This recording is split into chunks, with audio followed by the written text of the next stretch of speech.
ಕತ್ಲಾದ್ಮೇಲೆ ಪಾರ್ಕ್ಗಳಲ್ಲಿ ಇರಬೇಡಿ, ಹೋಗಬೇಡಿ. ಈ ವಿಡಿಯೋ ನೋಡುತ್ತಿರುವ ಎಲ್ಲ ಸ್ನೇಹಿತರಿಗೂ ಶುಭೋದಯ. ಪ್ರತಿಯೊಂದು ಪಾರ್ಕ್ಗೂ ಒಂದೊಂದು ಹೆಸರಿರುತ್ತೆ. ಈ ಪಾರ್ಕಿನ ಹೆಸರು ಬುದ್ಧ ಪಾರ್ಕ್. ಇದು ನಾಗರಬಾವಿ BDA ಕಾಂಪ್ಲೆಕ್ಸ್ ಹಿಂಭಾಗದಲ್ಲಿದೆ.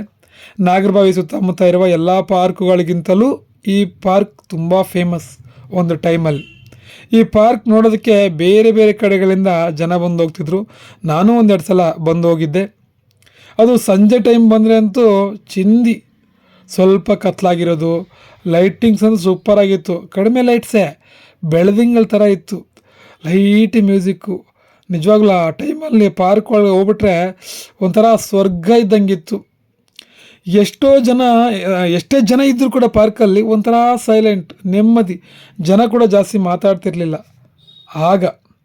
ಆಗೆಲ್ಲ ಪಾರ್ಕುಗಳಿಗೂ ಒಂದು ಟೈಮಿಂಗ್ಸ್ ಅಂತಿತ್ತು.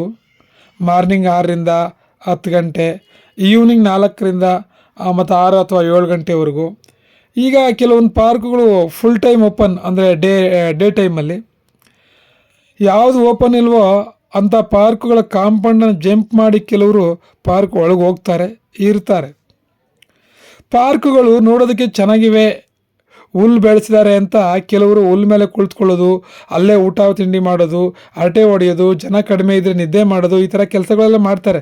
ದಯವಿಟ್ಟು ಆ ರೀತಿ ಮಾಡಬೇಡಿ. ಯಾಕೆ ಗೊತ್ತಾ, ನಾನು ಈ ಹಿಂದೆ ಇದೇ ಪಾರ್ಕ್ನಲ್ಲಿ 3 ಹಾವುಗಳನ್ನು ನೋಡಿದ್ದೀನಿ, ದೊಡ್ಡ ದೊಡ್ಡ ಹಾವುಗಳು. ಬೇರೆ ಪಾರ್ಕ್ಗಳಲ್ಲೂ ನೋಡಿದ್ದೀನಿ ನಾನು. ಪಾರ್ಕ್ ಅಂದ ತಕ್ಷಣ ವಾವ್ ಸೂಪರ್ ಆಗಿದೆ ಅಂತ ಅನ್ಕೋಬೇಡಿ. ಸೂಪರ್ ಆಗಿದ್ದರೂ ನಾವು ಕೇರ್ಫುಲ್ ಆಗಿರಬೇಕು. ಬೆಂಗಳೂರಂಥ ದೊಡ್ಡ ದೊಡ್ಡ ಸಿಟಿಗಳಲ್ಲಿ ಹಾವುಗಳಿಗೆ ಸರಿಯಾದ ಜಾಗ ಇರೋದಿಲ್ವಲ್ಲ ಹೊರಗಡೆ ಹೋಗೋದಕ್ಕೆ, ಅದಕ್ಕೆ ಹೆಚ್ಚು ಹಾವುಗಳು ಪಾರ್ಕಲ್ಲೇ ಸೇರಿಕೊಳ್ತವೆ, ಪಾರ್ಕ್ನಲ್ಲೇ ಇರ್ತವೆ. ಕೆಲವೊಂದು ಪಾರ್ಕ್ಗಳು ತುಂಬ ಚೆನ್ನಾಗಿ ಮೇಂಟೈನ್ ಮಾಡಿರ್ತಾರೆ, ಕೆಲವೊಂದು ಅಷ್ಟಾಗಿ ಮೇಂಟೈನ್ ಮಾಡಿರಲ್ಲ. ಅದಕ್ಕೆ ಆದಷ್ಟು ಕತ್ಲಾದ ಮೇಲೆ ಪಾರ್ಕ್ಗಳಲ್ಲಿ ಇರಬೇಡಿ, ಹೋಗಬೇಡಿ. ಬೆಳಿಗ್ಗೆನೂ ಅಷ್ಟೇ, ವಾಕ್ ಮಾಡಬೇಕಾದ್ರೆ ಗಿಡಗಳ ಪಕ್ಕನೇ ವಾಕ್ ಮಾಡೋದು, ಗಿಡಗಳು ಮುಟ್ಕೊಂಡು ಓಡಾಡೋದು ಅವೆಲ್ಲ ಮಾಡಬೇಡಿ. ಹುಲ್ ಮೇಲಂತೂ ಯಾವುದೇ ಕಾರಣಕ್ಕೂ ಕೂತ್ಕೋಬೇಡಿ. ಬೆಂಚ್ ಮೇಲೆ ಕೂತ್ಕೊಳ್ಳುವಾಗಲೂ ಬೆಂಚ್ ಕೆಳಗೆ ಅಕ್ಕಪಕ್ಕ ನೋಡಿ ಹುಷಾರಾಗಿ ಕೂತ್ಕೊಳ್ಳಿ. ಮತ್ತು ಪಾರ್ಕ್ ಪಕ್ಕ ಪಾರ್ಕಿಂಗ್ ಜಾಗ ಇದೆ ಅಂತ ಪಾರ್ಕ್ ಸುತ್ತಲೂ ಬೈಕು, ಕಾರು, ಟೆಂಪೋಗಳು ನಿಲ್ಲಿಸೋಗ್ತಾರೆ.